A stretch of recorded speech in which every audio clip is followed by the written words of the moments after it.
తెలుగు వారి #1 choice Telugu matrimony.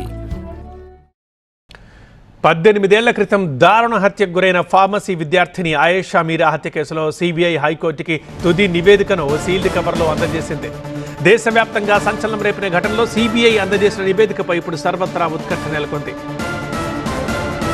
CBI తుది నివేదికపై స్పందించారు ఆయేషా మీరా తల్లి. సీల్డ్ కవర్లో సిబిఐ ఏం రిపోర్ట్ ఇచ్చిందని ఆమె ప్రశ్నిస్తున్నారు. ఇప్పుడు ఇచ్చిన రిపోర్ట్ ఫైనల్ అంటున్నారు. అందులో ఏముంది, ఏం తేల్చారన్న విషయం మాకు చెప్పరా అని అడుగుతున్నారు. డబ్బు పదవులు ఉన్న వారికే ఈ దేశంలో న్యాయం జరుగుతుంది అని అంటున్నారు. ఇప్పటి వరకు వార్డెన్ని అరెస్ట్ చేయలేదన్నారు ఆయేషా మీరా తల్లి.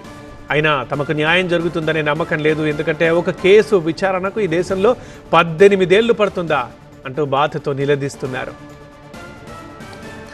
ఉమ్మడి ఆంధ్రప్రదేశ్లో సంచలనం రేపిన ఆయేషా మీరా హత్య కేసు మరోసారి తెరపైకి వచ్చింది.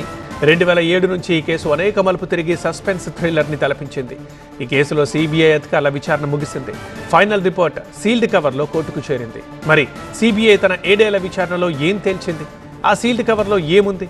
18 ఏళ్లుగా ఎదురుచూస్తున్న ఆయేషా మీరా తల్లిదండ్రులకు న్యాయం జరుగుతుందా?